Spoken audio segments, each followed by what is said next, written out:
কে বলছেন এই যে একটা হিন্দু সংখ্যালঘু পরিবারকে বাড়ি ঢুকে হত্যা করা, এটা কোনো বিশেষ উদ্দেশ্যে ঘটে থাকতে পারে কিনা। আপনার কি মনে হয়, মানে এই ঘটনাকে কেন্দ্র করে যেসব আলোচনা, যেসব অবিশ্বাস আর পুলিশের যে বয়ান, আপনি কিভাবে দেখছেন? ধন্যবাদ। আসলে সোশ্যাল মিডিয়া এবং মেইন স্ট্রিম মিডিয়াতেও আমি দেখেছি নিউজটা। এটা একটা নৃশংস হত্যাকাণ্ড। আমি এইটার প্রতি এই যে মানে মর্মান্তিক ঘটনাটি ঘটেছে, যারা নিহত হয়েছে তাদের আত্মার শান্তি কামনা করছি। তো আসলে এই ধরনের ঘটনা, এই সিমিলার ক্যাটাগরির ঘটনা আমরাও পেশাগত জীবনে অনেক ফেস করেছি। হয়তো এই সংখ্যা বা জায়গা ভিন্ন, কিন্তু এ ধরনের নানা পরিচয়ের মানুষের এইরকম হত্যাকাণ্ড বিভিন্ন সময় হয়েছে। তো সেগুলো তদন্ত করতে গিয়ে আমরা দেখেছি কখনো কখনো অবিশ্বাস্য কোনো তথ্য আসলে বেরিয়ে এসেছে, বাট সেটা সাক্ষ্য প্রমাণ দিয়ে যাচাই করে তারপরে একটা সিদ্ধান্তে পৌঁছতে হয়েছে। তো এখানে যেটি পুলিশ দুইজন আসামিকে অভিযুক্ত হিসাবেই গ্রেপ্তার করেছে, যারা বয়সে তরুণ বলা যায়, এবং তারা ইয়াবা সেবী বলে দাবি করা হয়েছে যে তারা ইয়াবা খেতে গিয়েছিল পাশের ছাদে, সেখান থেকে মানে এটি দেখে ফেলা এবং বাধা দেওয়ার কারণে ওই ছাদে বা সিঁড়িতেই হত্যা করেছে স্কুল শিক্ষক গণপতি চক্রবর্তীকে, এবং তারপর তার বাসার ভিতরে ঢুকে ওয়াইফ যে প্রীতিলতা চক্রবর্তী এবং আর দুই সন্তান, অর্থাৎ মেয়ে ইউনিভার্সিটি পড়ুয়া বা পাশ করেছে সদ্য, এরকম একটি কন্যা এবং আরেকটি শিশুকে হত্যা করেছে। তো এই ঘটনার ক্ষেত্রে কতগুলো, আমি সোশ্যাল মিডিয়ার প্রেক্ষিতেই বলছি, আমি যেহেতু এক্স্যাক্টলি ঘটনা তদন্তকারীদের সাথে বা তদন্তে কি কি তারা পেয়েছে সেটি আমি এক্স্যাক্টলি জানি না, যতটুকু তারা প্রকাশ করেছে ততটুকু দেখেছি। তাতে অনেকগুলো অসঙ্গতি, অনেক প্রশ্নবোধক চিহ্ন আসলে এসেছে।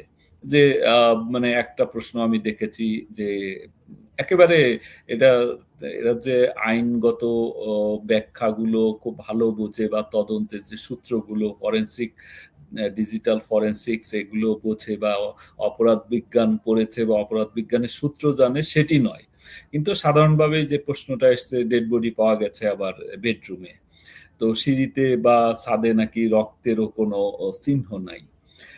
তারপরে এই দুই তরুণ সম্পর্কে যারা গ্রেপ্তার হয়েছে তাদের সম্পর্কে তাদের বাবা মা এবং এলাকাবাসী অনেকে বলছে যে তারা মাদকসেবী নয়।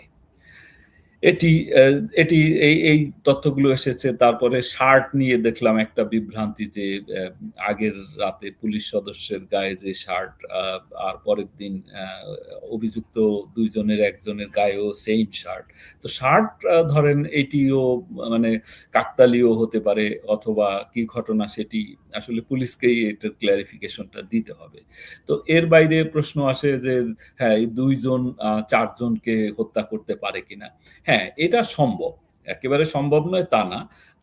দুইজন চারজনকে হত্যা করতে পারে, বা এই ঘটনা যে একেবারে মানে যেভাবে এখন এইটার এই ঘটনাগুলো যেহেতু অনেকগুলো প্রশ্নবোধক চিহ্ন এসেছে, অনেকগুলো অসঙ্গতি এসেছে, এইটা পুলিশকেই আসলে ক্লারিফাই করতে হবে, এবং সেই সাথে এখানে ডিজিটাল ফরেনসিক্সটা খুব গুরুত্বপূর্ণ। এখানে মানে এই দুইজনের মানে যদি দস্তাদস্তি হয়ে থাকে, আবার দেখা যাচ্ছে যে তিনজনের মুখ পুড়িয়েও দেওয়া হয়েছে বা ঝলসে দেওয়া হয়েছে, পুড়িয়ে ঠিক না, ঝলসে দেওয়া হয়েছে। তো এগুলোর কারণ কি? আবার পুলিশের বক্তব্য থেকে এসছে যে তারা হত্যা করার পর শাওয়ার করেছে, তারপরে মোবাইল পানিতে ডুবিয়ে রেখেছে, এবং ইয়েতে খেজুর খেয়েছে, শশা খেয়েছে, এই সব বক্তব্য এসেছে।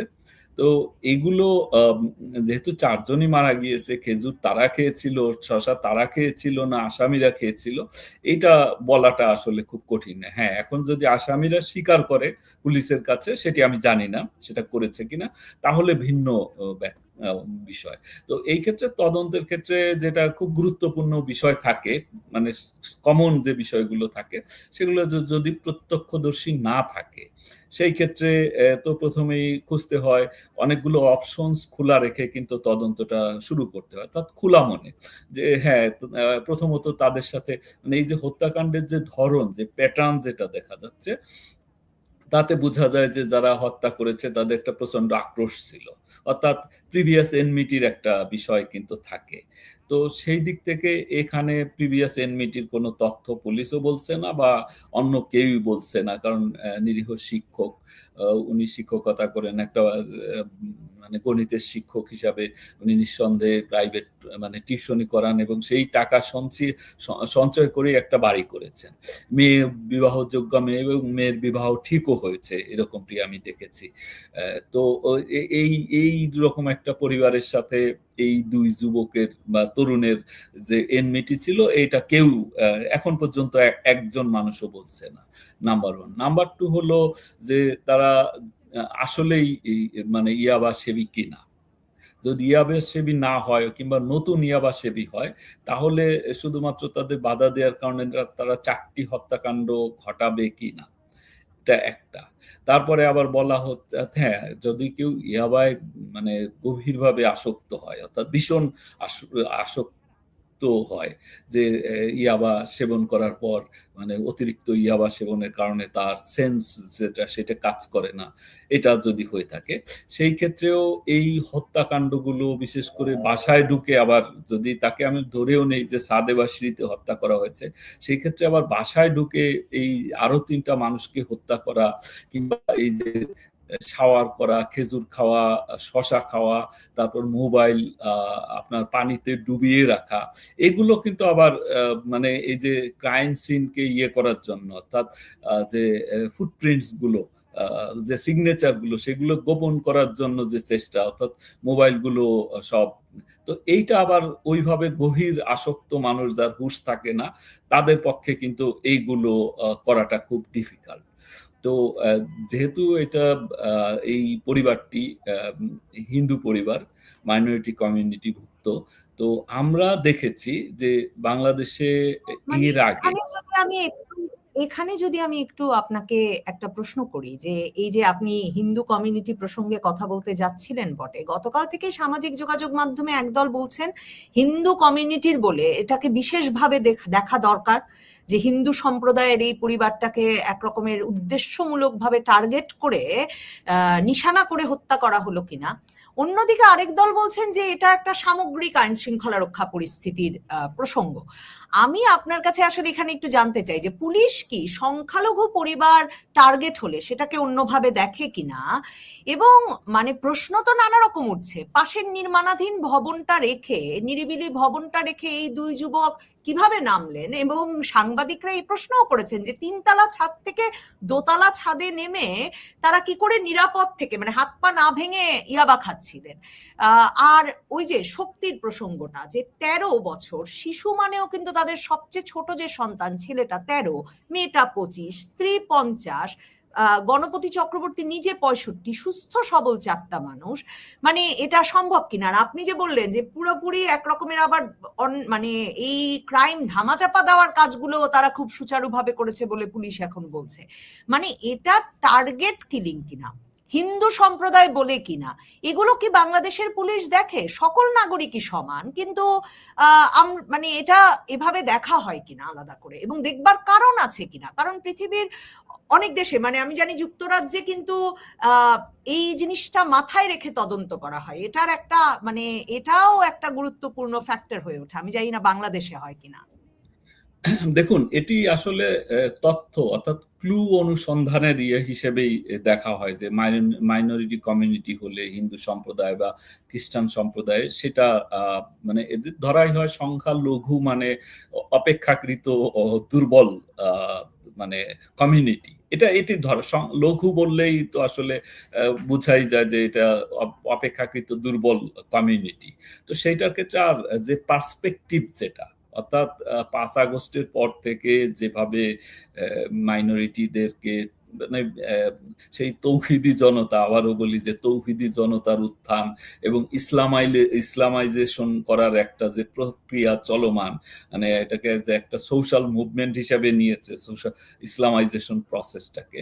তো সেই ক্ষেত্রে মাইনরিটি হিসাবে এটা অবশ্যই আলাদাভাবে গুরুত্ব দেওয়ার প্রয়োজন আছে। সেই সাথে আরেকটা বিষয় প্রণিধানযোগ্য, সেটা হলো আপনার আমরা দেখেছি, অতীতে দেখেছি যে কোনো টেরোরিস্ট অর্গানাইজেশন, যেটা অর্থাৎ মানে আপনি উগ্রবাদী বলেন আর যেভাবেই বলেন, সন্ত্রাস টেরোরিস্ট গ্রুপ বলেন, আউটফিটস, তাদের টার্গেট কিন্তু মাইনরিটি কমিউনিটি।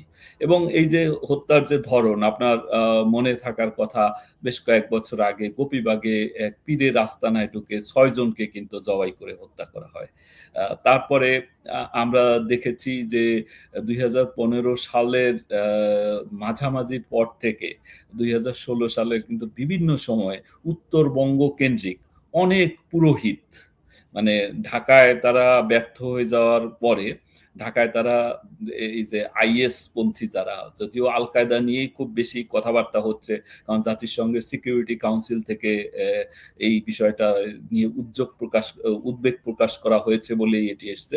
কিন্তু প্রাসঙ্গিকভাবে যে বিষয়টা অনেকেই হয়তো লক্ষ্য করছে না, যে আইএস, ইসলামিক স্টেট পন্থী যারা, তারা কিন্তু মানে এই আল কায়দার চাইতে কম সক্রিয় নয় বাংলাদেশে। কারণ এই যে সাম্প্রতিককালে যে বোমা বিস্ফোরণের ঘটনা, বোমা উদ্ধারের ঘটনা, যাদের নাম বেরিয়ে এসছে, এরা কিন্তু সবাই আইএস পন্থী, অর্থাৎ নব্য জেএমবি। তো জেএমবি এবং পরবর্তীতে নব্য জেএমবির একটা প্যাটার্নই ছিল মাইনরিটি কমিউনিটিকে টার্গেট করা, এবং তারা এই অনেকগুলো হত্যাকাণ্ড কিন্তু ঘটিয়েছে। আমি যে সময়টা বললাম 2015 সালের মাঝামাঝি থেকে 2016 সালের একেবারে হোলি আর্টিজানের আগে পর্যন্ত উত্তরবঙ্গে দিনাজপুর, তারপরে রংপুর, কুড়িগ্রাম, ঠাকুরগাঁয়ে, বিভিন্ন জায়গায় পুরোহিত হত্যা, তারপরে মন্দিরে হামলা, এগুলো করেছে। ফলে এটা কিন্তু এদের টার্গেটের ভিতরেই, অর্থাৎ এবং প্যাটার্ন যেটা, এই যে জবাই করা ঠান্ডা মাথায়, বা এই যে হত্যা করা, শ্বাসরোধ করে হত্যা করা, ঘরে ঢুকে, এত ফলে এই প্যাটার্ন কিন্তু এটার সাথে মিল আছে। মানে তাদের যে টার্গেট সিলেকশন, অর্থাৎ টার্গেট নেচার অফ টার্গেটস, সেইটার সাথে কিন্তু আবার এইটা মিলে। ফলে এই বিষয়টাকেও মাথায় রেখে, অর্থাৎ সবগুলো অপশনস ওপেন রেখেই আসলে তদন্ত কাজটা করা উচিত।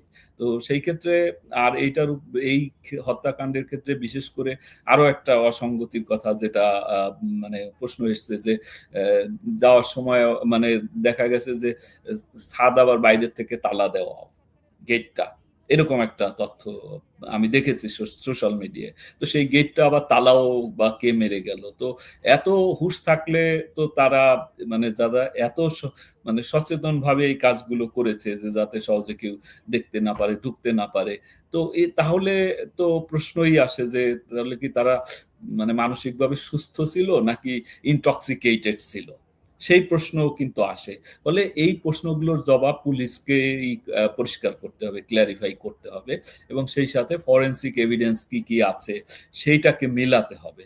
মিলাতে না পারলে, কারণ তদন্ত প্রক্রিয়াই হলো একটা মালা গাঁথার মতো, কোথাও কোনো গ্যাপ হয়ে গেলে তখন অবিশ্বাসের কিন্তু সন্দেহের সৃষ্টি সেখানে হবেই। তো তো সেই বিষয়টাকে বিবেচনা করেই পুলিশেরই এখন দায়িত্ব হয়েছে, যে ধরেন আমরা তদন্ত করতে গিয়ে অনেক সময় দেখেছি যে ধরেন আসামিকে প্রেসার দেওয়ার পরে আসামি গড় করে স্বীকার করেছে, যা প্রশ্ন করা হচ্ছে সবই হা হা উত্তর দিয়ে যাচ্ছে তারা। কারণ এই যে ইমাজিনেশন এক ধরনের মানে আমি আমি আমি অনেক ক্ষেত্রে দেখেছি যে দেখা গেছে যে আসামি একেবারে হড় করে সব বলে দিচ্ছে, কিন্তু পরবর্তীতে দেখা গেছে যে কোনো কারণে সে বলেছে, আসলে সে ঘটনার সম্পর্কে জানেই না, ঘটনা শুনে দেখে এবং চাপে পড়ে স্বীকার করেছে। আমি একটা ঘটনার কথা আপনাকে বলতে পারি।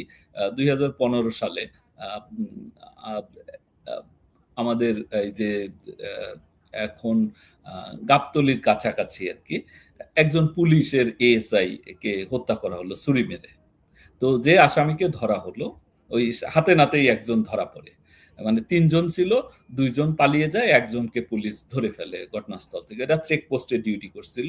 তো তখন দারুস সালাম থানা এলাকায়। তো ওখানে তো ওকে ধরার পর আ আ থানায় নিয়ে যাওয়া হয়। থানায় নিয়ে যাওয়ার পর সে গড় করে বলতে থাকে যে এখানে আ বগুড়ার শাহজাহানপুরের ছেলে সে। শাহজাহানপুরের উপজেলা চেয়ারম্যান, ভাইস চেয়ারম্যান সহ অনেক বিএনপি নেতার নাম বলে, বিএনপি এবং জামাতের নেতা, যে তারা এই ঘটনার সাথে জড়িত, তারা এই হত্যা করতে পাঠিয়েছে। তো এইটা পুলিশ অ্যাকর্ডিংলি মামলা রেকর্ড করে। ওই থানায় মামলা হয়, এদেরকে নাম দিয়ে মামলা হয়, কেউ গ্রেপ্তার হয় এবং সে ছাত্র শিবিরের সাথে জড়িত। এগুলো সে সব স্বীকার করে।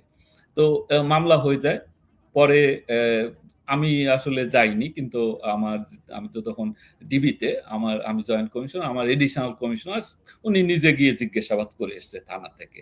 তো ২ দিন পরে, মানে এই আসামিকে পরের দিন রিমান্ডে পাঠানো হয়েছে, মানে কোর্টে পাঠানো হয়েছে, কোর্ট থেকে রিমান্ডে এনেছে। রিমান্ডে আনার পরেও থানায় সে আছে। তো আমাকে আমাদের এক অফিসার বলতেছে যে, "স্যার, এই ঘটনাটা বোধহয় মানে মনে হচ্ছে এইরকম না।" তো আমি বললাম, "কিভাবে?" বলে, "স্যার, এই যে যা বলছে এটার সাথে মিল পাওয়া যাচ্ছে না। এখানে একটা জঙ্গিদের একটা পাওয়া যাচ্ছে। অন্য একটা সূত্র থেকে আমি জানতে পেরেছি এটা।" তো আমি বললাম যে, "ঠিক আছে, তাকে আসামিকে নিয়ে এসো। আর মামলাটা আমরা নিয়ে আসি।" তো তদন্তভার ডিবিতে ন্যস্ত হলো। সাথেই ওই রিমান্ডে থাকা আসামিকেই নিয়ে আসা হলো। তো রিমান্ডে ওদের জিজ্ঞাসাবাদ করার পর ও বলল, বাই দিস টাইম যেটা হয়েছে, হোসনি দালানে অ্যাটাক হয়ে গেছে। সরি, অ্যাটাকটা হয়নি। জাস্ট ওই অ্যাটাক হওয়ার ২ দিন আগের কাহিনী। তো ও বলল যে হ্যাঁ, মানে যেটা বলছে, তাকে যেভাবে প্রশ্ন করছে, অর্থাৎ লিডিং কোয়েশ্চেন করেছে এবং তোর মাথায় একজন পুলিশ কর্মকর্তা পিস্তল ঠেকিয়েছে যে নাইলে একেবারে গুলি করে, সত্যি কথা বল, গুলি করে। তো তখন তার কিছু টাইমও ব্যয় করা দরকার ছিল। সেই টাইম ব্যয় করতে গিয়ে সে হড় করে একটা গল্প বলে দিয়েছে। মামলা কিন্তু হয়ে গেছে। তো তখন আমরা মূল অনুসন্ধানে এখানেও নামলাম। কিন্তু হড়হড় করেই বলা হচ্ছে। মানে যে দুজনকে ধরা হয়েছে, দুজনই হড়হড় করে পুলিশের কাছেও স্বীকার করে ফেলেছেন। তারপরেই রংপুরের পুলিশ কমিশনার আব্দুল মাবুদ এসে সংবাদ মাধ্যমে কথা বলেছেন। আজকে আদালতেও এরা স্বীকারোক্তি দিয়ে দিয়েছেন। আরেকটা যেটা প্রশ্ন উঠেছে, এটাও খুব স্পর্শকাতর প্রশ্ন মনির ভাই, কিন্তু মানে এই আলাপটাও করতেই চাই, কারণ সামাজিক যোগাযোগ মাধ্যম সয়লাব এবং আমরাও যেহেতু এখন এই মানে এক রকমের সামাজিক যোগাযোগ মাধ্যমেই তো কথা বলছি, যে দুজন অভিযুক্ত হয়েছেন এ দুজন তরুণও হিন্দু সম্প্রদায়ের। এবং ইত্তেফাক পত্রিকা আজকে লিখছে যে সামাজিক যোগাযোগ মাধ্যমে ব্যাপক প্রশ্ন জাগছে যে তদন্তে যুক্ত কর্মকর্তাদের পরিচয় নিয়ে, কারণ সিআইডির যিনি ইনচার্জ এই ৪ খুনের ঘটনায় তদন্তের সঙ্গে যুক্ত, মরদেহ উদ্ধারে নেতৃত্ব দিয়েছেন যে উপকমিশনার, মামলার তদন্ত কর্মকর্তা সবাই হিন্দু ধর্মাবলম্বী। এবং ইত্তেফাক লিখছেন গ্রেফতার ২ সন্দেহভাজনও একই ধর্মের অনুসারী। পুলিশ কর্মকর্তারা বলছেন এটা একটা নিছক কাকতালীয় বিষয়, কাউকে ধর্মীয় পরিচয়ে তদন্তে যুক্ত করা হয় নাই। কিন্তু এটা নিয়েও আরেকটা প্রশ্ন জাগছে। আর আপনি যখন বলছেন ওই যে প্রশ্ন করা হচ্ছে আর হড়হড় করে স্বীকার করে ফেলা, মানে ২ হিন্দু যুবকের জন্য তো স্বীকার না করা তার পরিবার, তাদের জন্য আরো বেশি বিপজ্জনক এবং স্পর্শকাতরও হয়ে ওঠে। সেগুলো এই তদন্ত কাজটিকে নানাভাবে প্রশ্নের সম্মুখীন করছে কিনা, মানে প্রশ্নটা এই প্রশ্ন যে এত রকম উঠছে তার পেছনে এটাও একটা কারণ কিনা? দেখুন, এইটা মানে এই যে ধর্মীয় মানে তদন্ত কার্যক্রমের সাথে যারা জড়িত, এরা কাকতালীয় মাইনরিটি কমিউনিটির হতেই পারে, হিন্দু সম্প্রদায়ের বা মানে সম্ভবত চাকমাও একজন আছে, এরকম মনে হলো আর কি ছবিতে। তো এইটা কাকতালীয় হতে পারে, কারণ সিআইডির যে যে কর্মকর্তা, তার পোস্টিং তো আর হঠাৎ করে হয়নি, তার ওখানে পোস্টিং আছে। তো এইটা কাকতালীয় হতেই পারে। তো ওইটা হিসেব করেই, যে কিন্তু অনেক সময় হয়, আমরাও করেছি, যে ধরেন একটা নারীর ঘটনা যদি হয়, নারী নির্যাতনের বা নারীর কোনো সেনসিটিভ বিষয় হয়, সেই ক্ষেত্রে আমরা নারী কর্মকর্তাকে দেই তদন্তকারী কর্মকর্তা হিসেবে, কারণ তার সাথে খোলা মনে কথা বলতে পারবে, বা তার এক ওই যে নারী কর্মকর্তা হিসেবে, তদন্তকারী কর্মকর্তা হিসেবে সবারই থাকা উচিত, বাট তার একটু স্পেশালি যে নারী হিসেবে এক ধরনের সংবেদনশীলতা থাকবে। তো সেই ক্ষেত্রে এইটা আমি জানি না যে সেটা ওইটা মাথায় রেখে এই কাজগুলো করা হয়েছে কিনা, যে যেহেতু মানে একই সম্প্রদায়ের মানুষ হলে এটা তারা তাদের একটু আলাদা রকমের টান থাকবে, একটা সংবেদনশীলতা আলাদা থাকবে, সেটা মাথায় রেখে এটা দেয়া হয়েছে নাকি কাকতালীয়, এটি আসলে আমার মানে আমার যেহেতু অ্যাক্সেস না থাকার কারণে আমি এটা বলতে পারছি না, তবে এটা কাকতালীয় হওয়াটাও অসম্ভব নয়। আর অভিযুক্তদের ক্ষেত্রে মানে ধরেন আমি ভাবছিলাম যে মানে এই অভিযুক্তরাও হিন্দু হওয়ার কারণে এই বিষয়টা নিয়ে আরো বিশেষভাবে আলাপ হচ্ছে কিনা, এবং এর সঙ্গে যদি একটু যুক্ত করে দেই যে আপনি বলছিলেন যে পরে আপনারা গিয়ে দেখলেন যে যেসব অনেক ক্ষেত্রে জঙ্গি কানেকশন, এই যে হিন্দু খ্রিস্টান, হিন্দু পুরোহিত, সংখ্যালঘু সম্প্রদায়ের মানুষকে এর বাহাই আগেও আপনারা সম্প্রদায়, 2012 রাইট, থেকে 2016 সময় দিচ্ছেন। হ্যাঁ, রাইট। এমনকি মানে হ্যাঁ, পীরের বাড়িতে গিয়েও এমন পীর, ঘটনা ঘটেছে। মাজারের যে খাদেম, এদের হত্যাকাণ্ডগুলো যেগুলো হয়েছে।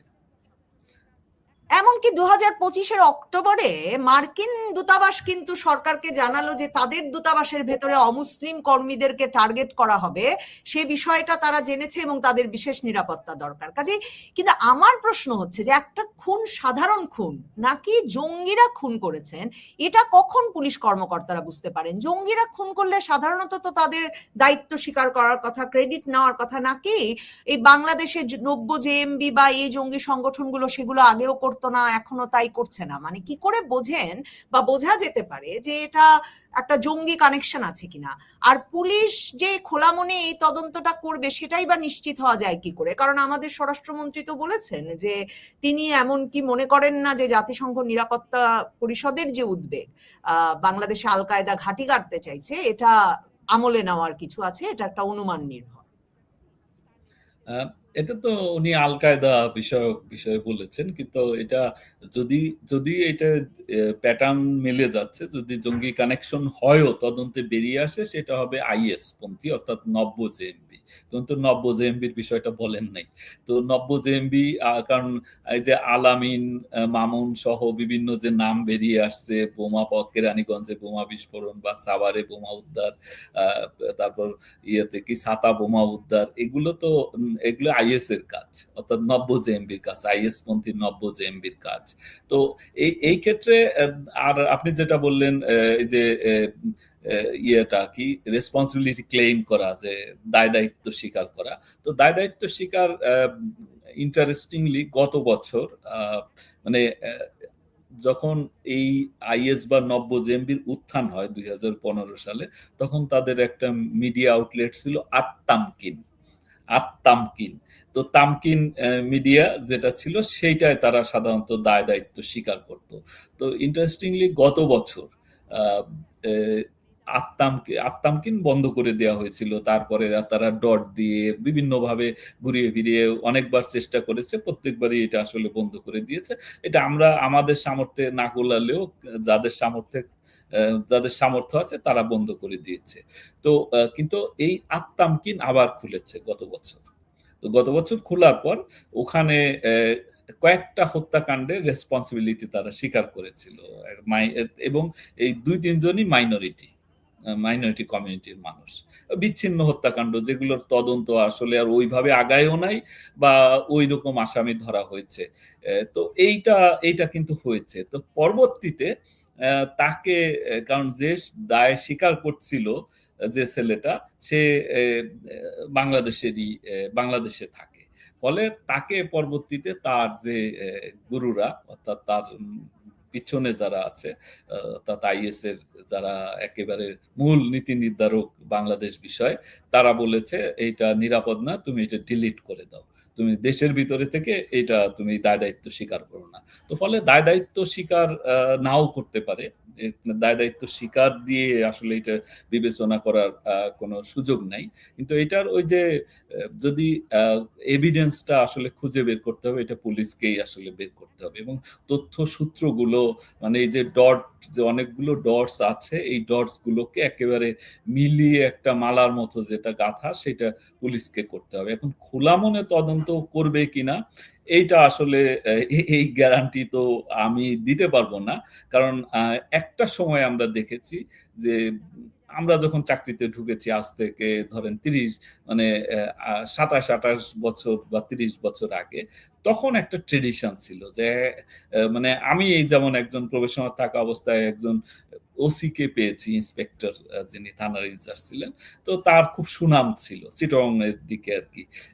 চিটগং এর বিভিন্ন থানায় তার পোস্টিং ছিল। পরে ভদ্রলোক অ্যাক্সিডেন্টে মারা যান, গাড়ি অ্যাক্সিডেন্টে। তো ওই ভদ্রলোকের খুব সুনাম ছিল যে সে ডাকাতি কেস তার একটাও আনডিটেক্টেড থাকে না।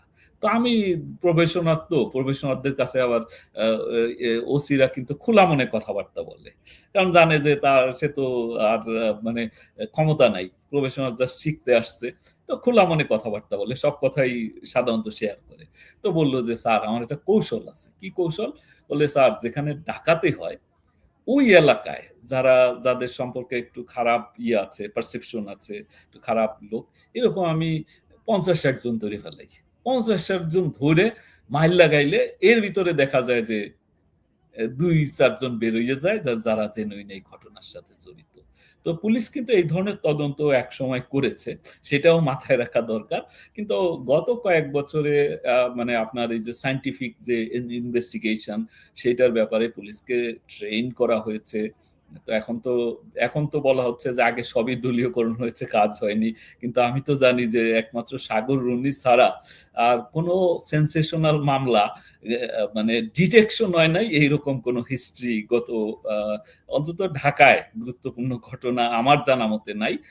আর আমার একটা আছে যে নিলয় হত্যাকাণ্ড, ব্লগার নিলয় হত্যাকাণ্ড, এইটার তদন্তটা আমি শেষ করতে পারিনি, অর্থাৎ ডিটেক্ট করতে পারিনি। মানে নামগুলো পেয়েছি কারা করেছে, কিন্তু তাদের মূল আইডেন্টিটিটা আমি, অর্থাৎ টেক নেমটা, সাংগঠনিক নেমগুলো পেয়েছিলাম, বাট গ্রেপ্তার করা বা এটা পুরোপুরি করা সম্ভব হয়নি। আর তো সকল ঘটনারই তো সায়েন্টিফিক ইনভেস্টিগেশনের উপরে নানা রকম ট্রেনিং প্রোভাইড করা হয়েছে গত 15 বছরে। মানে পুলিশের যে ক্যাপাসিটি বিল্ডিং, সেই কাজটা হয়েছে।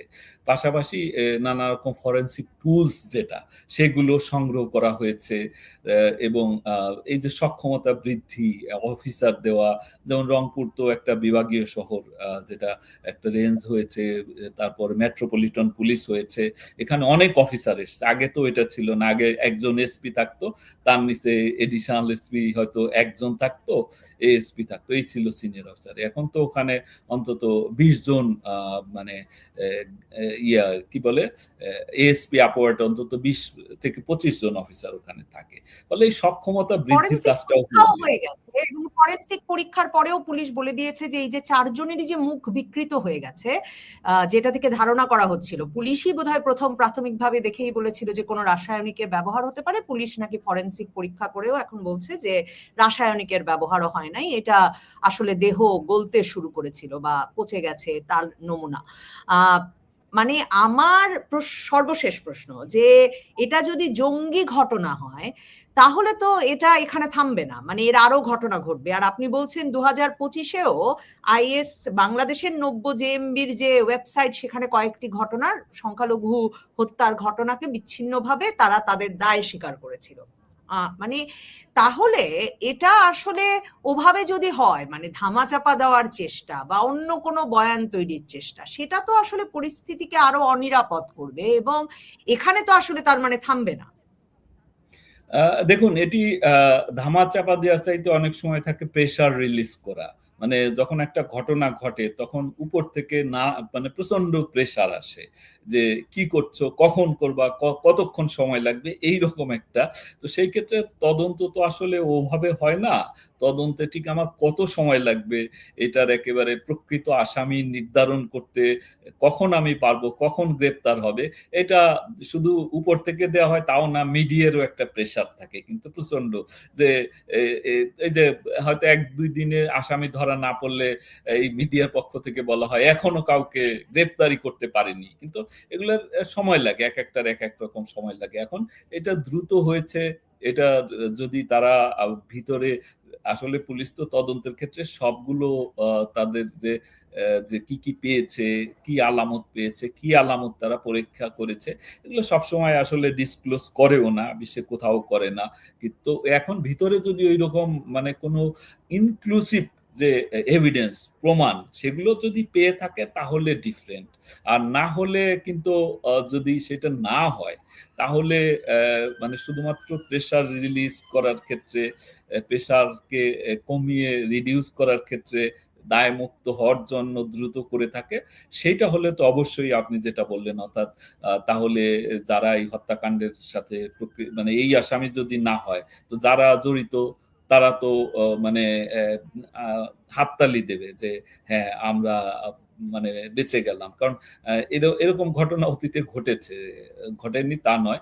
মানে আপনি যদি বিখ্যাত জজ মিয়ার কাহিনী বাদও দেন, এছাড়াও অনেক ঘটনা ঘটেছে এবং ইন্টারন্যাশনালিও কিন্তু ঘটে যে প্রকৃত আসামি না, তার আপনি একটা মুভি দেখার ইয়ে থাকলে দেখতে পারেন, লাইফ অফ ডেভিড গেইল, এটা ইউএস মুভি। তো সেখানে দেখা গেছে যে একজনের ফাঁসি হয়ে গেছে, কিন্তু ফরেন্সিক আলামত মিলিয়ে একেবারে সকল রকম পরীক্ষা নিরীক্ষা কিন্তু সে ঘটনার সাথে জড়িত না, একেবারেই সেই ঘটনার সাথে, হত্যাকাণ্ডের সাথে তার মানে কোনো যোগসূত্র ছিল না, কিন্তু তার ফাঁসি হয়ে গেছে। ফাঁসি হওয়ার পর এটা ডিটেক্ট হয়েছে, ভিডিও এভিডেন্স বের হয়েছে যে সেই হত্যাকাণ্ডটা সে ঘটায় নাই, এটা একটা সুইসাইডাল কেস ছিল।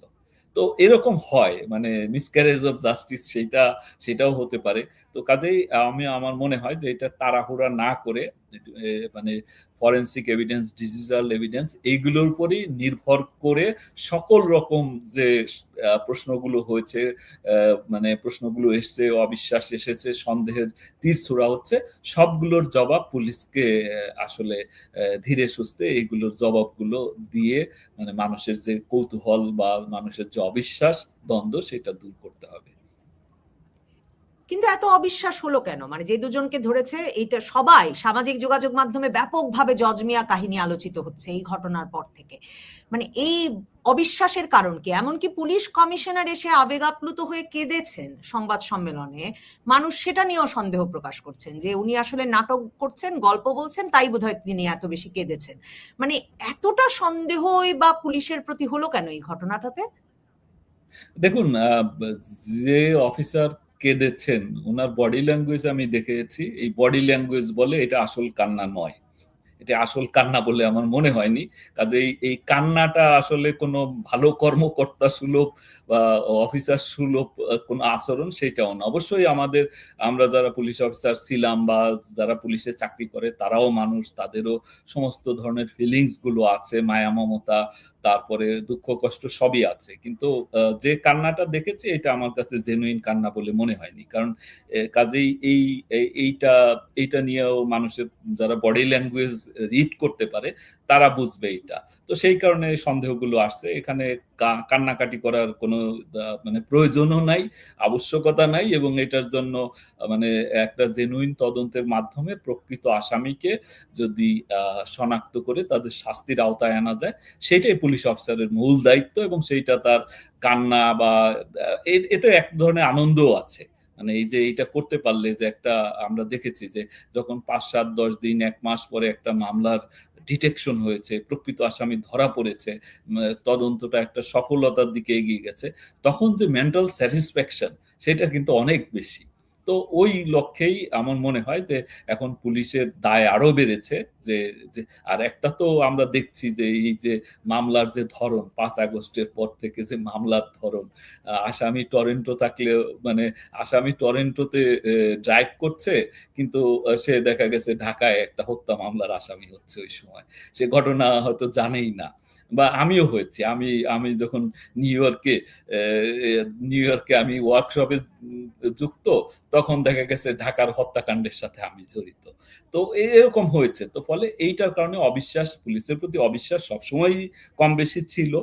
তো এইটা মানে আমরাও অনেক অবিশ্বাসের মুখে আমরা কাজ করেছি, তদন্ত করেছি। কিন্তু এখন এটা এই 5 তারিখের 5ই অগাস্টের পরে এই যে এলোপাথারি মামলা, এই মামলায় আবার দেখুন মামলা হতে পারে। যেমন বিখ্যাত আসিফ নজরুল সাহেবও বলে গেছেন যে এটা পাবলিক মামলা দিলে আমরা কি করব। হ্যাঁ, বাদী মামলা দিয়েছে। কিন্তু সেই মামলায় যারা গ্রেপ্তার হয়, যে সুনির্দিষ্টভাবে পুলিশ জানে যে এই ভদ্রলোক বা এই ভদ্র মহিলা ঘটনার সাথে জড়িত নয়, তারপরেও তাকে গ্রেপ্তার করছে এবং এই 2 বছর কোন রকম তদন্তের অগ্রগতি ছাড়াই জেলে পড়ছে। তো এই কারণে পুলিশের প্রতি অবিশ্বাস যেটা, সেটা আরো অনাস্থা যেটা, সেটি আরো বেড়েছে, আগের চাইতে আরো বেড়েছে। ফলে এই অবিশ্বাসকে জয় করতে হলে পুলিশকে কাজের মাধ্যমেই করতে হবে, পেশাদারিত্বের মাধ্যমে করতে হবে। এখানে কান্নাকাটি বা আবেগ দেখিয়ে সম্ভব নয়। প্রফেশনালিজম, পেশাদারিত্ব দেখিয়েই, তার এফিসিয়েন্সি দেখিয়ে, তার কমিটমেন্ট দেখিয়েই তাকে মানুষের এই অবিশ্বাসের যে অভিশাপ থেকে নিজেদেরকে মুক্ত করতে হবে। আর পুলিশকে আসলে সবচেয়ে বেশি মানে নিরাপত্তার বোধ তৈরি করতে হবে বোধহয় সাধারণ মানুষের মধ্যে। আইন শৃঙ্খলা পরিস্থিতি বলতেই কত কারণ নেই, কেউ চাইলেই আমি যা চাইবো এটা তো মোয়া বললেই হবে না। আমাদের সঙ্গে আমেরিকার এরকম অনেক জিনিস আছে যেখানে আমরা কোনো ইউকের সঙ্গে আছে, আমরা কাউকে চাইছি ফাইন্যান্সিয়াল ক্রাইমের জন্য, তাদেরকে পেতে আমাদের দিন কেটে যায়। নাম হচ্ছে আপনার বিজয় মালিয়া আছেন, কেমন, তারপরে যিনি এই আইপিএল করেছিলেন, আমি মোদি, কি মোদি যেন, তো তার নাম নীরব মোদি বলে আরেকজন, তাকে বোধহয় ইদানিং ফেরত পেয়েছে। এরকম নানান রকমের লোক আছে যাদের ফেরত পেতে আমাদের ঘাম ছুটে যায়। ঘাম ছোটে কারণ এগুলো পরিষ্কার লিগাল প্রসেসের ভেতর দিয়ে আসে, যদিও এগুলো pure and simple financial crime. এরপরে আসছে তো এই ধরনের জিনিস যেটা ট্রিটির মধ্যেই নেই, পলিটিক্যাল অ্যাসাইলাম, এবং সেটাও আবার তার দেশের সেনাবাহিনী এসে দিয়ে গেছে, একেবারে মানে দিয়ে গেছে তার প্রাণ বাঁচাবার জন্য। এর সঙ্গে ট্রিটির কোনো যোগাযোগই নেই। সেটা বাংলাদেশের লোকের, বাংলাদেশের যারা চালাচ্ছে তারা খুব ভালো করে জানে। তারা কিছু ছেদ যুক্তি দিচ্ছে। ঘটনা হচ্ছে যে এই একই গল্প, প্রায় একই গল্প ইউনুস শুরু করেছিলেন। কেমন, যে হাসিনা কথা বলতে পারবে না, হাসিনা হ্যান করতে পারবে না, হাসিনা ওই করছে কেন, হাসিনা সেই করছে কেন, সকাল বিকেল রাত হাসিনা হাসিনা হাসিনা চলতো। এবং শেষ অবধি যেটা হলো, এবং ভারতের সম্পর্কে অনেক তোপ দাগাদাগি করে তারপরে যেটা হলো যে প্রায় গেট ক্র্যাশ করে মোদির সঙ্গে দেখা করলো ব্যাংককে গিয়ে একটা সাইড লাইনে। তো এই হচ্ছে অতীত। তার ওপর দাঁড়িয়ে হঠাৎ করে এখন যদি এটা হাসিনাকে ফেরত না দিলে না হওয়ার ছিল, তাহলে ওটা প্রথমেই বলা যেত যে না, আমাদের হাসিনাকে ফেরত না দিলে আমরা যাব না। তাহলে এইভাবে এত নাটক করার কি ছিল? আমি নাটক শব্দটা খুব বুঝে শুনে ব্যবহার করলাম। তার কারণ যেটা ঘটেছে সেটা সোজা সহজ ভাষায় অসভ্যতা। ডিপ্লোমেসির অনেক লেভেলস থাকে, এবং যখন দুজন লিডারের ভেতর হয় সেটা খুবই পলিটিক্যাল হয়, এবং সেখানে পার্সোনাল টাচ থাকে। এবং আজকালকার ডিপ্লোমেসিতে এই পার্সোনাল টাচগুলো খুব বেড়ে গেছে, যেখানে পুতিন মোদিকে গাড়ি চালিয়ে নিয়ে যান, আরো অনেকে, এটা আজকাল ভীষণ কমন হয়ে গেছে। তো এই ট্রাম্প ভারতকে একদিকে ভারতের সঙ্গে চলছে দরাদরি ট্যারিফ নিয়ে, রোজ একটা করে অমুক বার করে তমুক বার করে, কিন্তু আবার অন্যদিকে কথাও যখন বলবে he is a Modi is a good man, is my friend. হ্যাঁ, তো এই জাতীয় এই যে পার্সোনাল স্পেসটা এরা খুলে রাখে, কারণ এটা যখনই এদের দরকার পড়ে তখন এরা এই পার্সোনাল স্পেসটাকে লিভারেজ করে, অনেক কিছু মিটিয়ে নেয় নিজেদের ভেতর। তো তো এই ক্ষেত্রে যেটা ঘটেছে সেটা হচ্ছে বাংলাদেশ দরাম করে প্রায় দরজাটাই বন্ধ এবং এবং এক্ষেত্রে সব থেকে গন্ডগোলের যেটা ঘটেছে, আপনি যে নাম করলেন হুমায়ুন কবির, এই এই হুমায়ুন কবিরের নানান বক্তব্য এবং পররাষ্ট্র মন্ত্রকের সব মিলিয়ে নানান রকমের মন্তব্য, যার লেজা মুড়ো কেউ খুঁজে পাবে না। কোনোদিন বলা হচ্ছে এই 3টে কন্ডিশন আছে, আপনি এখন একটা কন্ডিশন বললেন। তো এই নিজেরাই কন্ডিশন সেট করে, নিজেরাই কন্ডিশন রাখে না, নিজেরাই আবার বলে যে কোনো দিন হতে পারে। আচ্ছা, আমি অবাক হয়ে যাই, একটা সরকার কিভাবে এভাবে কথা বলে, যে কোনো দিনই হতে পারে, কিভাবে যে কোনো দিন? এটা কোনো লিডার সামিট কখনো যে কোনো দিন হয় নাকি? লিডার সামিট তো অনেক কিছু শিডিউলিং এর উপর হয়, অনেক কিছু চিন্তার উপর, অনেক কিছু থাকে সেই টাইমিং এর সঙ্গে। বাংলাদেশের লিডার কখনো ব্রিক্সের সামিটে সে যাবে না, সাইডলাইনে কথা বলবে না, বলেছে। কি হবে আমি জানি না, কারণ এদেশের কোনো পররাষ্ট্রনীতির মাথা মুড়ো কোনো কিছু আমি খুঁজে পাবো না, একটা জিনিস ছাড়া, সেটা হচ্ছে যে কোনো উপায়ে ভারতের বিরোধিতা করতে হবে, পাকিস্তানের সঙ্গে যেতে হবে। এই একটা মোটামুটি ইমপ্রেশন দেখা যাচ্ছে। আপনি যেটা এইমাত্র উল্লেখ করলেন যে ডিপ্লোমেসিতে একটা ডিসেন্সিবল একটা শব্দ আছে, যে মার্কিন যুক্তরাষ্ট্রের সাথে চীনের তখন রীতিমতো ঠান্ডা যুদ্ধ চলছে। এই ঠান্ডা যুদ্ধের মধ্যেও তো ডোনাল্ড ট্রাম্প চীন সফর করেছেন। তো 100%। উনি তো চীন সফরের আগে এমন কোনো শর্ত দিয়ে দেননি শি জিনপিংকে যে তুমি রাশিয়ার সঙ্গে এটা করতে পারবে না, তুমি ইরানের সঙ্গে সেটা করতে পারবে না। সফর করেছেন, সফর করলে স্পেস ক্রিয়েট হয়। তো আপনি এইমাত্র বললেন যে এই সফরটা নিয়ে যে এক ধরনের, আমার ভাষায়, ফাজলামো করা হলো, এতে ভারতের মাননীয় প্রধানমন্ত্রী শ্রী নরেন্দ্র মোদীকে এবং ভারতের জনগণকে অসম্মান করা হলো। তো এই অসম্মান করার কারণে বাংলাদেশ ভারত সম্পর্কে, মানে আমি বাংলাদেশ ভারত শব্দটা বলবো না, বিএনপি ভারত সম্পর্কে টানাপোড়েন সৃষ্টি হয়ে গেল। এই টানাপোড়েনের আসলে লাভটা কার হচ্ছে? লাভ একমাত্র বাংলাদেশের ভেতর একটা জিওগ্রাফি, যার ভেতর একদল মানুষ দেশ চায়, একদল মানুষ দেশ চায় না, এরকম ধরনের একটা পরিস্থিতি আছে। তো এই যে দল চায় না, যে দল পাকিস্তান, যে দল তার জায়গায় তার আরো অনেক রকম মাথার মধ্যে জিনিস আছে, তাদের লাভ হলো, তারা এটাই খুঁজছে। আর লাভ হলো হচ্ছে পাকিস্তানের, তার একটাই কাজ, তার একটা পরিষ্কার ফরেন পলিসি আছে, সেটা হচ্ছে যে সে অ্যান্টি ইন্ডিয়া, এটার উপর সে চলে। তো এইখানে কিছু খুঁজলে গেল। এখন পাকিস্তান হচ্ছে একটা, আপনি জানেন যে পাকিস্তানের একটা অদ্ভুত অত্যাশ্চর্য একটা দেশ, যার একদিকে সেনাবাহিনী, একদিকে নিউক্লিয়ার, একদিকে অমুক, আবার আপনি ইসলামাবাদের ছবি দেখলে মনে হবে বিদেশের মতো, খুব সুন্দর, অথচ সারা দেশটা জ্বলছে 4-5টা, এবং একই সঙ্গে তার বাকি সমস্ত প্যারামিটার্স, তার অর্থনীতি বলে কিছু নেই। যখন 23 বার IMF বেল আউট দিয়েছে, ওই বেল আউট যখন আসে তখন ইম্পোর্ট করে, অর্থনীতি খুব সুন্দর লাগে, আবার তারপরে সবাই শুদ্ধ শুয়ে পড়ে। 30%, 40% ইনফ্লেশন, সাধারণ মানুষের জীবনযাত্রার মধ্যে কিছু নেই, কিছু মানুষ ভোগ করে, বাকি পুরো দেশটার উপর মাথায় পা রেখে। এখন এই যে নষ্টামিগুলো হচ্ছে, এর ফলশ্রুতি যেটা হবে সেটা হচ্ছে পাকিস্তান তার অর্থনীতি গত 30 বছরে তুলে দিয়েছে, কিন্তু বাংলাদেশ গত দশকে তারা অর্থনীতিটা বানিয়েছিল, 5 গুণ বেড়েছে। 2010 থেকে 2022-এর ভেতর তার জিডিপি বেড়েছে 5 গুণ, তার এক্সপোর্ট বেড়েছে মাল্টিপল টাইমস, ওরকমই 4-5 গুণ করে সব বেড়েছে। তো এই এত বড় একটা ঘটনা তার যে হয়েছে, একদিকে তার মানে এক ধরনের মানুষ, একটা বড় সংখ্যক মানুষ, হয়তো বেশিরভাগ মানুষ, তারা এখন আমার দেশের মানুষের মতনই, তারা কিন্তু ভালো জীবন চায়, আরো রোজগার চায়, ভালো জীবন চায়, ইত্যাদি ইত্যাদি, ইলেকট্রিসিটি চায়, গ্যাস চায়, যেমন চাওয়ার কথা, রাস্তা চায় সুন্দর, কিন্তু এই যে ডামাডোলটা হচ্ছে এর এন্ড রেজাল্ট হবে হচ্ছে অর্থনীতিতে।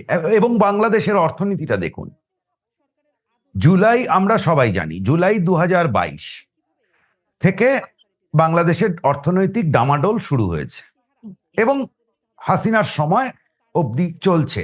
সে তার সব কাজ ঠিক ছিল না, কিন্তু সে একটা ইকোনমিটাকে রেখে যাওয়ার চেষ্টা করছিল, ফায়ার ফাইটিং এর একটা চেষ্টা করছিল। তার পরের 1.5 বছর মোটামুটি দায়িত্ব নিয়ে যখন ইকোনমিক স্টেবিলাইজেশন করার কথা, তখন দায়িত্ব নিয়ে অর্থনীতিটাকে বম্প করা হলো। আপনি ধরে ধরে ইন্ডাস্ট্রিয়ালিস্টের বউ বাচ্চা সমেত জেলে পাঠিয়ে দিয়েছেন। গাজী নিজে এবং তার স্ত্রী, 70 বছর 80 বছরের লোক, তাদেরকে বলছেন লোক খুন করেছে, কাকে বন্দুক দিয়ে গুলি করেছে, অমুক করেছে।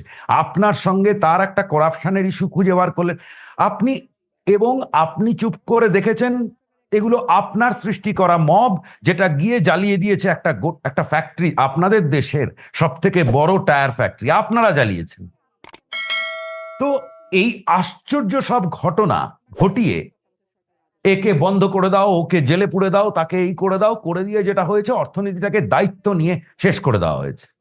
তারপরে যারা দায়িত্ব নিয়েছে তারা লটপট খাচ্ছে। জানুয়ারি মার্চ জিডিপি গ্রোথ 2.2%। যারা দেশ চালাচ্ছে তাদের প্রাথমিক এখন মাথায় ঘা। তারপরে ঘটেছে হচ্ছে ইরান যুদ্ধ। আপনি বুঝতে পারছেন, আমরা তো ডেটাই নেই বাংলাদেশের, আপনি জানেনই না যে আপনার অর্থনীতি এখন শ্রিঙ্ক করছে কিনা। করার কথা, কিন্তু ইন্ডিকেশন বলে করার কথা। একটা রিপোর্টে পড়লাম 900টা ফ্যাক্টরি বন্ধ। আপনাদের 4000 ফ্যাক্টরি আছে, কত পার্সেন্ট হয়? 20%-এর ওপর, 22% ফ্যাক্টরি বন্ধ। কি বিশাল ইম্প্যাক্ট অন এমপ্লয়মেন্ট। বাকি অনেক কিছু তো একটা জেনারেল কারণে ঘটছে, সেটা তো আমি মেনে নিচ্ছি। আমাদের দেশেও আজ ইরান ওয়ারের ইম্প্যাক্ট আছে, হ্যান আছে, ত্যান আছে, সেটা তো থাকবেই। কিন্তু আপনার যখন অর্থনীতি বাঁচাবার কথা, এবং আপনার পাশের দেশ শুধু না, বাংলাদেশের গোটা ন্যারেটিভ ইজ রং। তারা কেউ বলে না যে বাংলাদেশে এখন ন্যারেটিভ দেখলে মনে হয় যে বাংলাদেশ ভারতে করেছে, ভারত কিছু করেনি। এক রামপাল বিদ্যুৎ কেন্দ্রে $1.5 বিলিয়ন বিলো লাইবার রেটের লোন আছে, যেটা আমাদের এক্সিম ব্যাংক দিয়েছে এবং তাকে সভরেন গ্যারান্টি দিয়েছে ভারতীয় সরকার। শুধু একটা প্রজেক্ট বললাম আমি, কমসে কম $5-6 বিলিয়ন আমাদের টাকা ওখানে আছে। কেমন? তাছাড়া একটা জিনিসে, মানে একটার পর একটা জিনিস আছে যেখানে আপনি কোভিডের সময় বাংলাদেশের অর্থনীতিটা বেঁচে গিয়েছিল, তখন চারিদিকে যাতায়াত বন্ধ, পুরো ভারত থেকে কটন গেল এবং এই অ্যাক্সেসরিজ গুলো গেল যাতে আপনার আরএমজিটা চললো কোভিডের সময়। এবং আপনি জানেন সেই সময় আমাদের এই একটা ট্রান্সশিপমেন্ট চালু করা হয়েছিল, যেটা তারপরে ইউনুসের সময় বন্ধ হলো। সুতরাং আপনি যেই না কোভিড কেটে গেছে, আপনি আবার ভুলে গেলেন যে আপনার প্রতিবেশীটাকে দরকার। আপনার লঙ্কার দাম বেড়ে গেলে আপনার তখন মনে পড়ে ভারত থেকে আনা দরকার, আর তার উত্তরে বলে দেন এটা তো আমরা টাকা দিয়ে নিচ্ছি। তা টাকা দিয়ে তো সবাই গ্যাস, আমরাও তো গ্যাস নিতাম মিডল ইস্ট থেকে, পাচ্ছি না তো আরো বেশি টাকা দিয়ে অন্যান্য জায়গা থেকে আনতে হচ্ছে কেন? সুতরাং আমাদের কোথাও তো একটা দেশ যদি এভাবে চলে, তাহলে পরিষ্কার বোঝাই যাচ্ছে যে সে একটা অর্থনৈতিক সুইসাইডের দিকে এগোচ্ছে, এবং তার অর্থনীতি ঠিক পাকিস্তানের অর্থনীতি হচ্ছে। সুতরাং যারা পাকিস্তান করতে চায় তারা আনন্দে লাফাচ্ছে, বাকি যারা মানুষ আছেন তারা কি করবেন? তারা আপনাদের মতো লোকেরা বলছেন কিছু কথা। আপনি যেটা বললেন যে এই যে সফরটা বাতিল হলো, এটার ফলে লাভবান হলো যারা বাংলাদেশে পাকিস্তানপন্থী বা যারা বাংলাদেশকে পাকিস্তান বানাতে চায়। এবং আপনি সব অর্থেই এর পাশে আপনি একটা খুব গুরুত্বপূর্ণ কথা বলেছেন যে বর্তমানে গোটা বিশ্ব অর্থনীতিকে সর্বোচ্চ প্রায়োরিটি দেয়, গুরুত্ব দেয়। পাকিস্তানে আপনি IMF বেল আউট বলুন আর যত কিছুই বলুন, বা সৌদি আরব থেকে টাকা দিচ্ছে, এই টাকায় সে দেশের মানুষের কোনো কিছু লাভ হচ্ছে না। সেটা মিলিটারি ইন্ডাস্ট্রিয়াল কমপ্লেক্স, আর সহজ ভাষায় বললে সেনা অফিসাররা ভাগাভাগি করে নেয়, যার কারণে আজকে পাকিস্তানের 23 কোটি জনগোষ্ঠীর মধ্যে পাকিস্তানের ডন পত্রিকার রিপোর্ট বলছে যে প্রায় 4 কোটি লোক ভিক্ষুক। প্রতি 6 জনে একজন পাকিস্তানের ভিখারি ভিক্ষাবৃত্তি করে জীবন চালায়, যেটা বাংলাদেশে কল্পনাই করা যায় না। এই অবস্থায় আজকে আমরা ভারতের সঙ্গে সম্পর্ক চাই না, আমরা পাকিস্তানের সাথে সম্পর্ক চাই, মানে আমরা পাকিস্তানের মতো একটি সন্ত্রাসী রাষ্ট্র হতে চাই, আমরা পাকিস্তানের মতো একটি ভিখারি রাষ্ট্র হতে চাই। তো এই যারা চাইছে তাদেরকে আমি যদি বলি আমার ভাষায়, যেহেতু আমি বাংলাদেশের নাগরিক, যে তারা তো তাহলে আমার রাজনীতিবিদের কাজ করছেন না, তাদের ভূমিকাটা গণশত্রুর। এই গণশত্রুর ভূমিকাটা ইউনুস করেছে এবং এটারই ধারাবাহিকতা এখন চলছে। এই পরিস্থিতিতে ভারত তো আমাদের একটি অপরিহার্য, মানে ইনএভিটেবল নেইবার, আবার বাংলাদেশও ভারতের ইনএভিটেবল নেইবার। তো এই যে রাজনৈতিক আমি খুব যদি একটু সস্তা ভাষায় বলি কামড়া কামড়ি চলছে, এই কামড়া কামড়িতে আপনি যেটা বললেন যে 2022 সালে আমাদের অর্থনীতি যে একটি চ্যালেঞ্জে পড়লো কোভিডের কারণে, ইউক্রেন যুদ্ধের কারণে, অনেক কারণে। তো এখন তার যে আমার ইকোনমি চ্যালেঞ্জে না, এখন আমার ইকোনমি ধ্বংস হচ্ছে, ধ্বংসের দিকে ধাবিত হচ্ছে দ্রুত। একটা কারখানা গত 2 বছরে স্থাপিত হয়নি, শত শত বন্ধ হয়ে গেছে। এবং আপনি যেটা বললেন যে আমরা টাকা দিয়ে লঙ্কা কিনি ভারত থেকে বা জিনিস কিনি, তো কিন্তু আমার তো 2 দিন পর টাকা থাকবে না, তখন তো আমার পাকিস্তানের মতো ভিক্ষুকের হাত পাততে হবে এখানে সেখানে। এবং সেই ভিক্ষুকের হাত যখন পাততে শুরু করব, তখন তো সেই প্রতিযোগিতায়, মানে যাদের কাছে পাতবো, সৌদি আরব বা আরব বিশ্ব, মুসলিম বিশ্ব, তাদের কাছে পাকিস্তান তো বাংলাদেশের চাইতে অনেক বেশি প্রিয়। কারণ তারা তো 71-এ আমাদের মুক্তিযুদ্ধকেও সমর্থন করেনি পাকিস্তানের কারণে। মুক্তিযুদ্ধকে সমর্থন করেছিল ভারত, মুক্তিযুদ্ধকে সমর্থন করেছিল সোভিয়েত ইউনিয়ন। এই পরিস্থিতিতে জাতি হিসেবে, মানে আমরা যেহেতু একই ভাষায় কথা বলি, বাঙালি, আপনিও আমরাও, আসলে আপনি একজন অর্থনৈতিক বিশেষজ্ঞ হিসেবেও বাংলাদেশের রাজনীতির ভবিষ্যৎ, বাংলাদেশের অর্থনীতির ভবিষ্যৎ কিভাবে দেখছেন? 1 নম্বর প্রশ্ন। 2 নম্বর প্রশ্ন হলো যে ওনারা যে এখন ভারত বাংলাদেশ সম্পর্কটাকে, মানে সম্ভাবনাটাকে একটা পয়েন্ট অফ নো রিটার্নে নিয়ে গেছেন, যে হাসিনাকে দাও, না হলে কিছু হবে না। তাহলে এখানে তো একটা পয়েন্ট অফ নো রিটার্ন, এখান থেকে তারেক রহমানেরও ব্যাক করার সুযোগ নেই। আর যারা তারেক রহমানকে এই বুদ্ধি দিচ্ছে, তারা প্রত্যেকেই বিদেশি পাসপোর্টধারী, এমনকি হুমায়ুন কবির নিজেও ব্রিটিশ পাসপোর্টধারী। আমার কাছে প্রমাণ আছে, সেই প্রমাণের ভিত্তিতে এখন বলছি। তাহলে এই বিদেশি পাসপোর্টধারীরা তারা তো লুটপাট করছে বাংলাদেশে, সন্দেহ নাই। তারা কি আমাদেরকে একদম অকুল সাগরে ডুবিয়ে দিয়ে তারপর দেশটাকে গোরস্থান বানিয়ে আসলে যার যার জায়গায় চলে যাওয়ার এই ব্লু প্রিন্ট, এই নীল নকশা যেটা ইউনুসের ছিল, এটাকেই বাস্তবায়নের দিকে নিয়ে যাচ্ছে? দেখুন, এই মানে ওয়াইডার যে কনক্লুশন গুলো আপনি বলছেন, আপনার সঙ্গে অনেক দিকে এগুলো কে বুঝে করছে, কে না বুঝে করছে, এখানে অনেক কিছু বিষয় আছে। মোটামুটি ভাবে যেটা ঘটেছে, আমার যেটা মনে হয় যে কিছু লোক, দেখুন, লিডার আর ব্রোকারের মধ্যে একটা তফাৎ আছে। কেমন? আপনি পাওয়ারে বসে যেতে পারেন, ধরুন আমাকে আগামীকাল ভারতবর্ষের সব থেকে বড় কোম্পানিটার এমডি করে দেওয়া হলো, কেমন? কিন্তু আমার সেই যোগ্যতা নেই। তাহলে কি হবে? আমি ধরুন বাজারে একটা ছোট দোকান চালাতাম, আমি ওইভাবে যদি অত বড় একটা কোম্পানিকে দেখতে যাই, তাহলে আমি মানে সুনির্দিষ্টভাবেই তার সত্যনাশ করে ছেড়ে দেবো।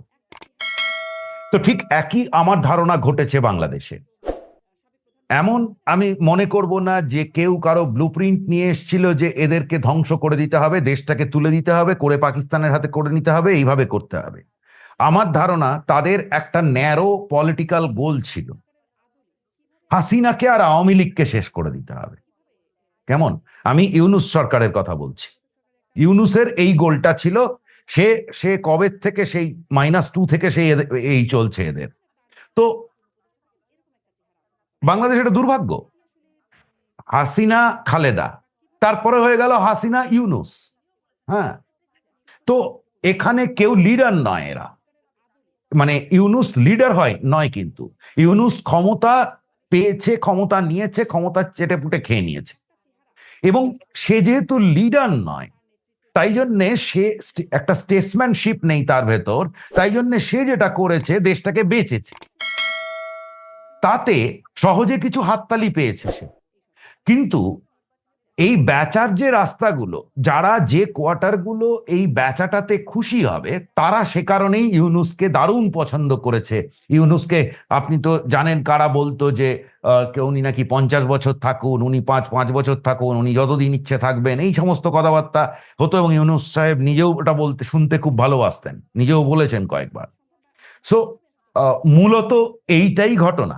যেমন আমি আবারও মনে করিয়ে দিচ্ছি যে হাসিনা যখন 2024-এ হাসিনার বিরুদ্ধে যখন প্রতিবাদ হয়, এমন প্রতিবাদের কারণ ছিল, কিন্তু এটা নিঃসন্দেহে ছিল, কিন্তু প্রতিবাদটাকে কারা হাইজ্যাক করে, কারা এই গ্রাউন্ডটাকে ব্যবহার করেছে, সেটা আমরা আজকে দেখতে পাচ্ছি, যখন ইউএনএসসিতে বাংলাদেশে আল কায়েদার সেল হওয়ার কথা উঠে আসছে। কেমন? তো এইভাবেই যোগগুলো হয়। আপনি কখন কোথায়, একটা স্টেটসম্যান সে সেই কাজটা করে না কখনো, সে কখনো এভাবে বিক্রি করে দেয় না দেশকে। তো ব্যাক টু দ্য টপিক, আপনি যেটা ঘটছে সেটা খুব সিম্পল। দেখুন, এটা তো বুঝতে কিছু লাগে না, এটা তো কমন সেন্স। আপনি আপনার এই সমস্ত এই যে নানান কথা, বাংলাদেশ ফার্স্ট, হ্যান ত্যান, আরো ইউনুস একগাদা জার্গন শিখিয়ে গেছে। তো ডিপ্লোম্যাসির মূল কথাই তো তাই, যে ফার্স্ট আপনি নেগোশিয়েট করবেন। এই তো আমি আর আপনি ব্যবসা করছি, আমরা এই জিনিসটা, আমি আপনাকে একটা জিনিস বেচতে চাইছি, আপনি আমাকে বলবেন না দাদা এইটা তো ঠিক নয়, এটা না, তাহলে তাহলে এইটার থেকে আমাকে এই দিন, ওই ছাড় দিন, ওই দিন, এই তো আপনি কোনো জিনিস নেগোশিয়েট করছেন নাকি? আপনি ভেবে দেখুন, Hasina Bharat, Russia, Japan, China, USA, 5খানা পাওয়ারের ভেতর সে কিন্তু দেশকে চালিয়েছে। কেমন? ভালো চালাক, মন্দ চালাক, আপনি তাকে যা খুশি ক্রিটিসাইজ করুন, that is not the point. Point is যে সে সবাই হাসিনার এগেনস্টে প্রচার হচ্ছে, হাসিনা ভারত, বাংলাদেশের স্বার্থ ভারতের কাছে বেচে দিয়েছে, অথচ ওই হাসিনা ভারতের এগেনস্টে প্রথম চাইনিজ কার্ড খেলেছে তিস্তায় নিয়ে। কেমন করেছে তো সে? তো আর আমি একটা উদাহরণ দিলাম। এখন সুতরাং ব্যালেন্স, আমি যদি বাংলাদেশের দিক থেকে দেখি, তাহলে সে কিন্তু বেশি স্বাধীন পররাষ্ট্রনীতি নিয়ে চলছিল। যেটা করা হলো সেটা হচ্ছে দুম করে বেচে দেওয়া হয়েছে, এবং বেচতে গিয়ে যেহেতু আগে মাথায় ঠিক করে ফেলা হয়েছে এর সঙ্গে যাব না, ফলত আপনার যে অপরচুনিটি কস্ট, সেটা তো আপনাকে বিয়ার করতে হবে। এখনো অবধি আপনি মরিচ থেকে কটন, বিদ্যুৎ, তেল আমাদের কাছ থেকে পাচ্ছেন। এই একই জিনিসগুলো যে মুহূর্তে আমাদের দিক থেকে যাবে না, যদি 1 মাস কেন 15 দিন বন্ধ হয়, 15 দিন, কেমন বাংলাদেশে হাহাকার পড়ে যাবে। তার কারণ প্রত্যেকটা স্ট্র্যাটেজিক মেটেরিয়াল, আপনি অন্য জায়গায় যেতে পারবেন না, যেতে পারবেন অনেক খরচ বেড়ে যাবে আপনার। আপনি জাহাজে করে নিয়ে আসুন না তুলো, সারা পৃথিবী থেকে নিয়ে আসুন, আপনার খরচ বেড়ে যাবে। তো সুতরাং আপনি যেটা করেছেন, প্রথমেই আপনার ডিপ্লোম্যাটিক অপরচুনিটিটাকে ক্লোজ করে দিয়েছেন অ্যান্টি ইন্ডিয়া করে। তার উপর হয়েছে কি, আপনার যে প্রাইমারি একটা সুতো, ট্রাস্টের অন্তত একটা সুতো থাকা দরকার, লিডার লেভেল সুতো। কেমন মানে দেশ পররাষ্ট্র নীতিতে তো আদতে কি হবে, আপনার সঙ্গে আমার অনেক তফাৎ থাকতে পারে, কিন্তু আমরা কথা বলে যাব, এটা হচ্ছে প্রাইমারি নিয়ম। আমরা কখনো সুতোটা কেটে দেব না। তা বাংলাদেশ, আনলেস আমি তাকে শত্রু বানাতে চাই, তো বাংলাদেশ যেটা করলো, এই যে তারেক রহমানের সঙ্গে প্রধানমন্ত্রী মোদির যে পার্সোনাল কানেক্টটা থাকা উচিত ছিল, সেই কানেক্টটা সেখানে বিগড়ে দিল কিভাবে? এক তো মোদি লিডার, সুতরাং সে তো আর ভাষা দিয়ে প্রকাশ করবে না যে আমার খুব দুঃখ লেগেছে, আমার কান্না পেয়েছে, এসব তো বলবে না মোদি। আপনি ভাবুন মোদির ওপর আমাদের দেশের চাপ বাড়বে, তো এটা জাস্ট আপনাকে আমি বলছি, it will be a matter of time. আপনি দেখবেন আমাদের এখানেই কংগ্রেস বা কোনো অপোজিশন থেকে এইসব একটা তারা তাদের স্বার্থ দেখবে, রাজনৈতিক স্বার্থ, যে কি হলো বাংলাদেশও তো তোমাকে পাত্তা দিচ্ছে না, কেমন? কারণ দেখুন আরএসএস এর ভেতর থেকেই কথাটা উঠেছে যে অতিরিক্ত হয়ে যাচ্ছে, ইন্ডিয়া একেবারে যেন মাথা টাথা নুইয়ে তারেকের পায়ে গিয়ে পড়ছে। So this is wire the problem is, যে এরপরে ধরা যাক আপনি এই যে ওপরে যে সমস্ত কথা পররাষ্ট্র নীতির নামে যে সমস্ত ওখান থেকে যে হম্বিতম্বি গুলো করলেন, ধরে নেওয়া নিচ্ছি ওগুলো আপনি আপনার ডোমেস্টিক পলিটিক্সের জন্য করেছেন, ফেয়ার, কিন্তু ডোমেস্টিক পলিটিক্সকে পররাষ্ট্রনীতির প্রেস রিলিজে আর অমুকের মধ্যে স্টেটমেন্টে নিয়ে এলে পরে যে ঘটনাটা ঘটবে, আপনি যদি এত কথা না বলতেন, চুপ করে থাকতেন, অন্তত আসেননি চুপ করে থাকতেন, একটা ডিপ্লোম্যাটিক মেসেজ দিতেন, তারপরে আমাদের এখানে কেউ আলোচনা হতো যে এই জন্য হয়নি, তাহলে অনেক, কিন্তু আমি বলবো যে পারপাসটা ওরা বলছে সেই অন্তত স্টেটের যেটা বলছে সেটাও অনেক বেশি সার্ভড হতো। কিন্তু এতে যেটা হলো সেটা হচ্ছে যে মোদিরও কিন্তু আর আগের অপরচুনিটি মোদিও পাবে না। মোদি যখন এখন যদি এদেরকে বেশি তোল্লাই দিতে যায়, আপনি দেখবেন দেশে কি পরিমাণ ক্রিটিসিজম হবে। সুতরাং অপরচুনিটিটা কমে গেল, আরো প্রথমেই অপরচুনিটি কম ছিল, তার উপর আরো অপরচুনিটি কমিয়ে দেওয়া হলো নেগোসিয়েশনের জায়গার। এটা এখন আমাদের তো সর্বক্ষণই গ্রেডেড রেসপন্স, গ্রেডেড তো এই গ্রেডেডে আমরা জানি না আগামীকাল সেটার কিভাবে রিয়াক্ট হবে, but unless Tariq takes a complete U-turn, but even if he takes a U-turn, whether that would be bring much কি হবে আমরা জানি না, কিন্তু যেমন ধরুন ইউনুসের ক্ষেত্রে, ইউনুস যখন মানে দরজার সামনে প্রায় ঘাঁটি গেড়ে বসে দেখা করলো, তো তারপরে বিরাট কিছু বদলালো না আর। কিন্তু তারিকের ক্ষেত্রে সেটা তারিক রহমান সরকারের ক্ষেত্রে আমি জানি না সেটা কি হবে না হবে, কিন্তু এইটুকু বলা যায় that unless there is a massive U turn বাংলাদেশের দিক থেকে, তাহলেই গন্ডগোল বাড়বে। এবং যদি কোনো ধরনের প্রভোকেশনের মধ্যে আর ঢোকে,